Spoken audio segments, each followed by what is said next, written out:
because I'm underage and we don't drink.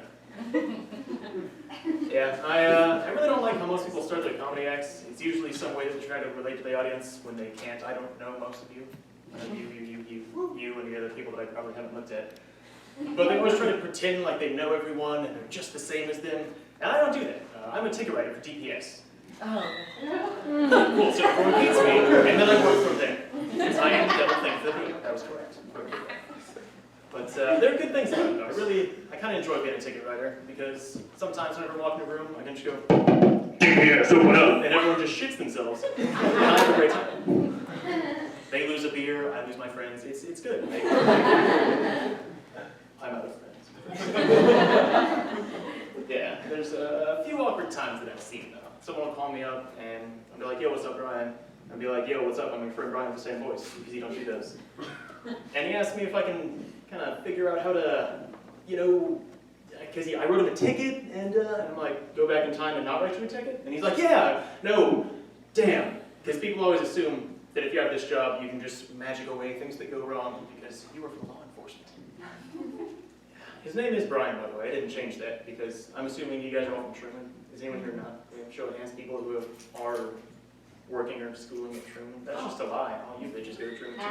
Yeah. All right, we don't raise hands here. That's fine. All right, I'll work with it. Fuck you guys.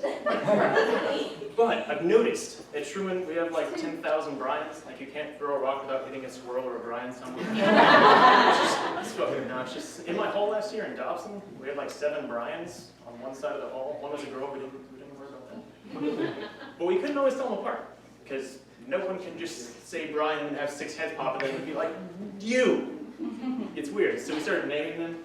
We had Girl Brian, who doesn't exist, we'll deal with that. We had Black Brian, we had Country Brian, we had Brian that I totally fuck. Hot, tall, we had Tall Brian, that's what his name.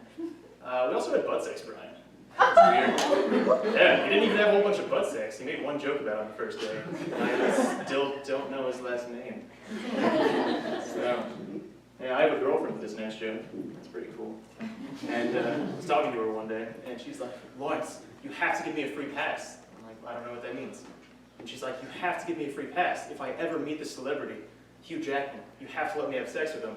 I'm sitting here like, yeah, that makes sense. I'm sure that he has sex with every woman that talks to him. You got it. But she's like, you can have one too, it's cool. It's not just because I'm a woman. Like, you can pick anyone. And I'm like, really? She's like, yeah, pick anyone you want, which was a lie. Yeah, that was a lie. Her sister was not on the table, and I did not know that. It got awkward.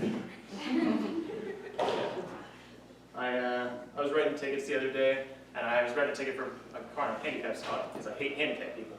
And they were parked illegal. That's what it was. They were parked illegal. So I was writing this ticket, and whenever I write tickets, I usually listen to comedy. I have headphones on, because this is my entire life. And I was listening to Daniel Tosh. You guys heard this guy? Maybe some claps. Claps for good old Daniel.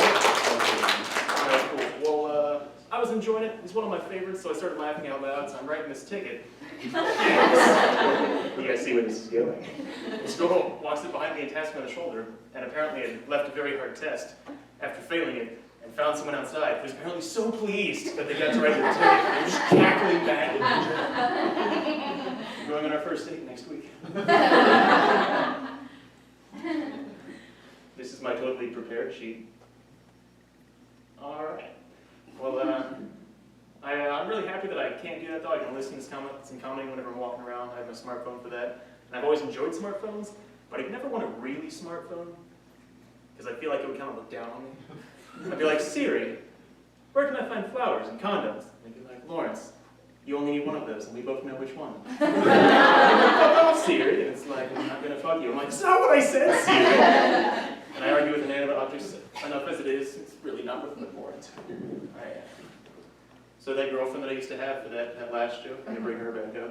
She mentioned marriage, which was terrifying, because that's not going to happen, because I'm still kind of a child. I mostly eat ramen and donuts. I don't think that clarifies. I don't think that qualifies for being an adult yet. And she brought up weddings, and I got to thinking how, if I were to have a wedding, which I won't, that's terrible, but if I were, there are a few things I'd like to do differently. Starting off, that I know everyone has a best man, their greatest friend throughout the years, who they bring up with them, and he stands there and looks at your butt while you get married. But I don't have a worse man. Yeah, I just bring Jared out and be like, Alright, fuck you, Jared. You sit in the back. I just treat him like shit the entire time. If anyone, except for Jared, has a reason why these two shouldn't be married, I can speak now and forever hold your peace. Jared's in the room. Yeah, fuck Jared. But these guys.